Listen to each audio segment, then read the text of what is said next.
Gostava de me ver bem no espelho. Cuidei melhor da minha saúde, fazendo exames regulares, me exercitando, comendo melhor. Cada ação era um ato de amor próprio, uma afirmação de que eu merecia cuidado, atenção e carinho, mesmo que meus filhos não estivessem presentes para oferecê-los. Com o tempo, a dor das palavras da minha filha começou a diminuir. Não que eu tivesse esquecido, ou que não doesse mais, mas ela deixou de ser o centro da minha vida, deixou de definir meu valor. Percebi que eu havia passado décadas inteiras vivendo através dos meus filhos, medindo meu sucesso pelo sucesso deles, minha felicidade pela felicidade deles. Agora, pela primeira vez, desde que me tornei mãe, estava aprendendo a viver para mim, a encontrar propósito e alegria na minha própria existência, independentemente do reconhecimento ou aprovação de qualquer outra pessoa. Voltei a estudar, algo que sempre quis fazer,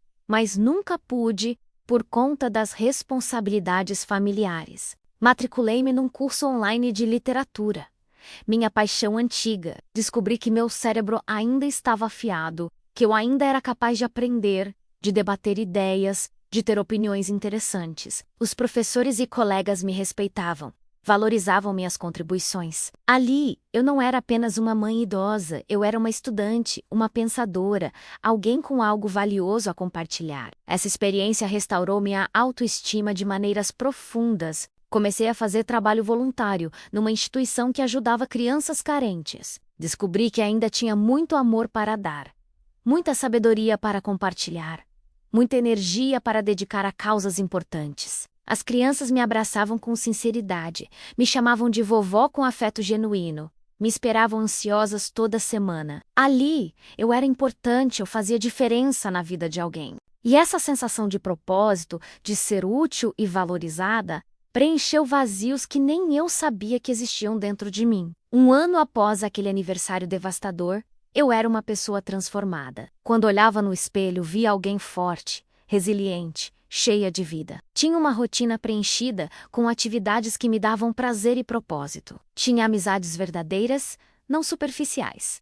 Tinha autoestima e amor próprio. Ainda sentia a falta dos meus filhos? Sim, todos os dias. Ainda doía o distanciamento deles, sem dúvida. Mas eu não permitia mais que essa dor me definisse ou me paralisasse. Eu tinha encontrado meu próprio valor, minha própria luz, minha própria razão de viver. As pessoas ao meu redor começaram a notar a mudança. Amigas antigas comentavam como eu estava diferente, mais radiante, mais presente, mais viva. No grupo de voluntariado, me ofereceram uma posição de coordenação. No curso de artesanato, minhas peças começaram a ser vendidas numa feira local. Cada pequena conquista era uma prova de que a vida não acaba aos 70 anos. Que envelhecer não significa se tornar irrelevante ou descartável. Aprendi que meu valor nunca dependeu do reconhecimento dos outros, mas sempre esteve dentro de mim, esperando que eu tivesse coragem de enxergá-lo e reivindicá-lo. 3 anos se passaram desde aquele aniversário doloroso. Minha vida havia se transformado completamente.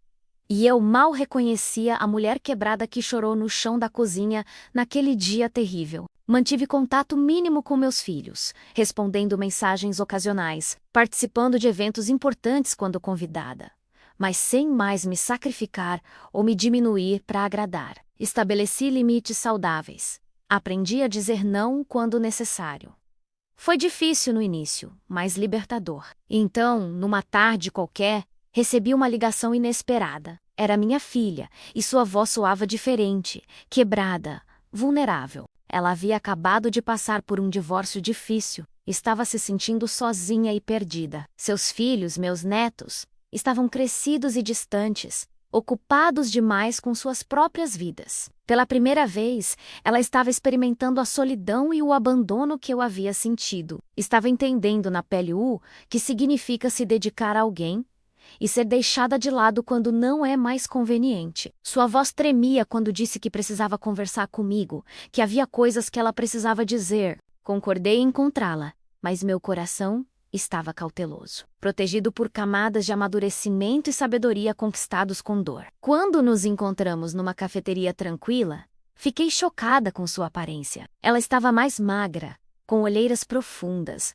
o rosto marcado por preocupação e tristeza. Sentamos uma de frente para a outra e por longos minutos ficamos em silêncio. Ela mexia nervosamente na xícara de café, claramente lutando para encontrar as palavras certas. E então começou a chorar, lágrimas silenciosas que escorriam pelo seu rosto. Mãe, ela disse, eu preciso te pedir perdão. Eu preciso que você saiba o quanto me arrependo das coisas terríveis que disse e fiz.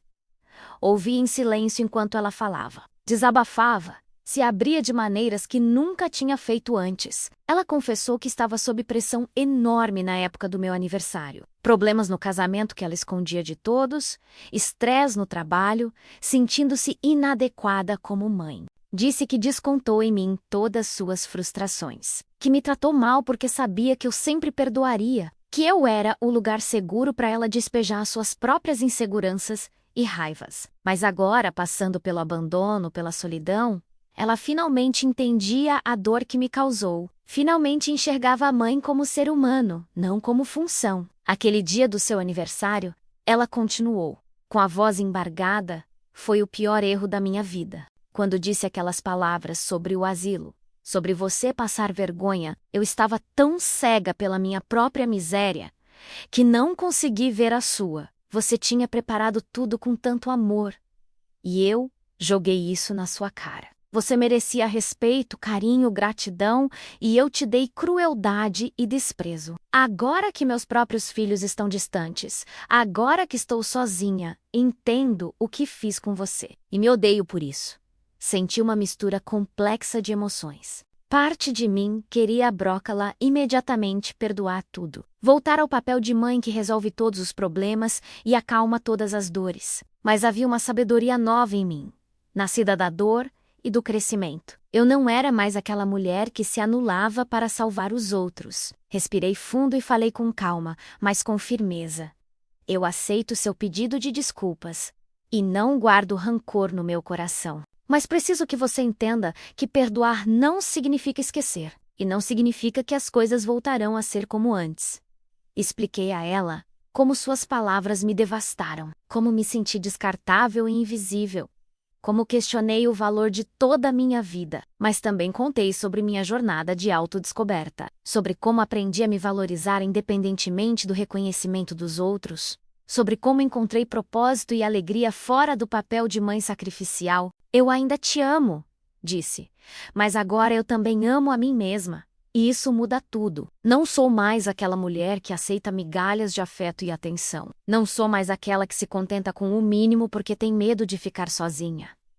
Ela perguntou se poderíamos reconstruir nosso relacionamento, se eu daria a ela uma chance de ser uma filha melhor. Olhei nos olhos dela e vi sinceridade genuína, arrependimento real. Podemos, respondi, mas com condições diferentes. Com respeito mútuo, com honestidade, com presença verdadeira.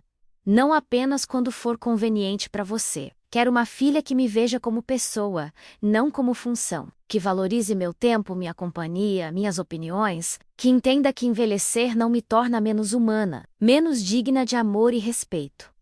Conversamos por horas naquela tarde.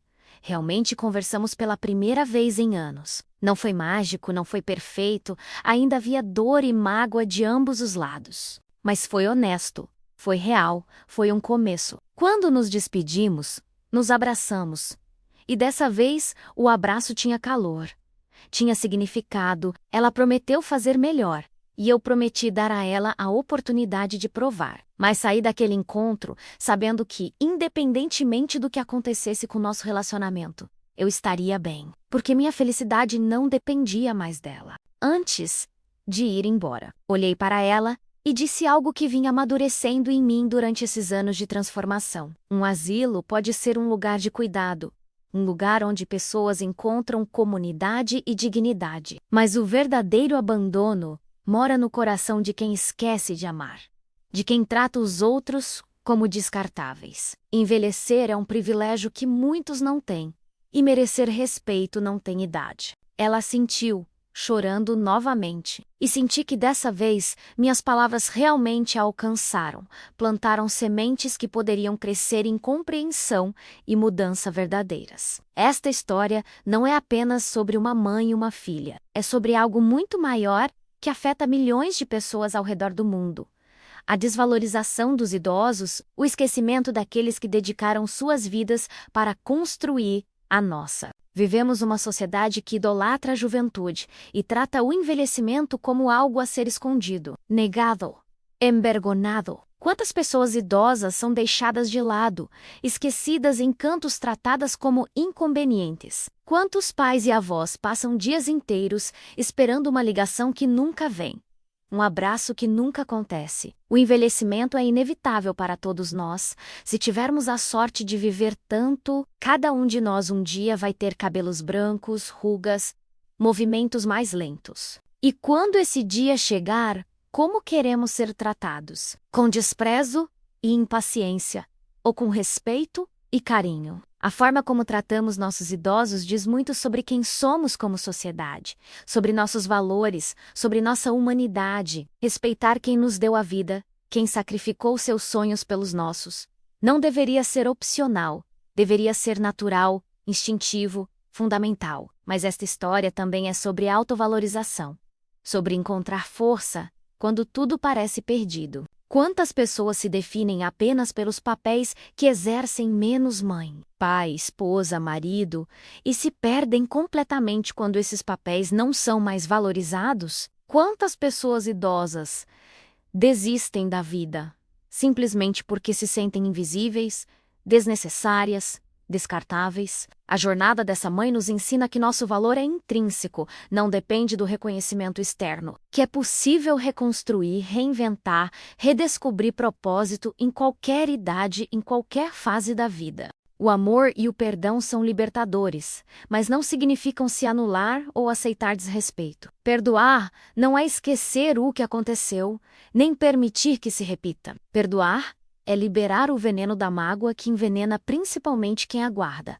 É escolher paz em vez de amargor. Mas perdão saudável vem acompanhado de limites claros, de exigência de mudança real, de amor próprio que não se sacrifica no altar da harmonia superficial. É possível amar alguém e ainda assim exigir respeito? É possível perdoar e ainda assim proteger a própria dignidade. O tempo é o recurso mais precioso que temos.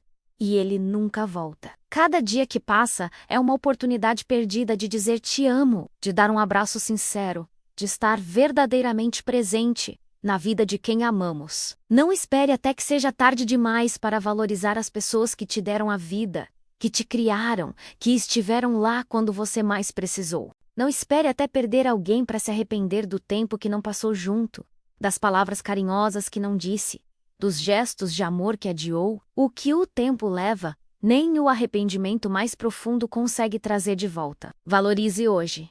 Ame agora.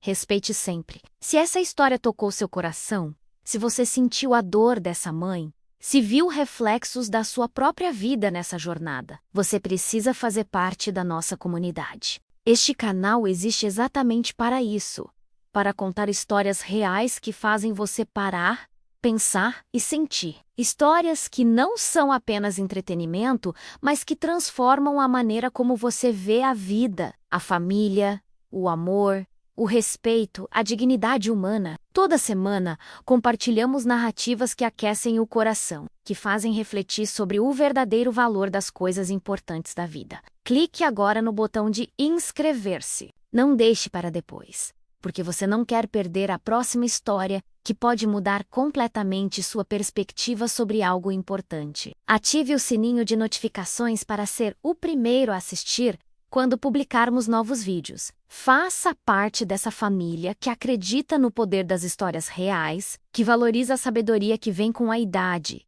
que respeita a jornada humana em todas as suas fases. Sua presença aqui importa. Você faz diferença nesta comunidade. E não guarde essa história só para você. Compartilhe este vídeo com alguém que precisa ouvir essa mensagem. Talvez seja um amigo que está passando por situação parecida. Talvez seja um filho ou filha que precisa refletir sobre como trata seus pais. Talvez seja alguém idoso que se sente invisível e precisa ser lembrado do seu valor. Compartilhar é um ato de amor. É estender a mão para alguém através de uma história que pode plantar semente de mudança, de compreensão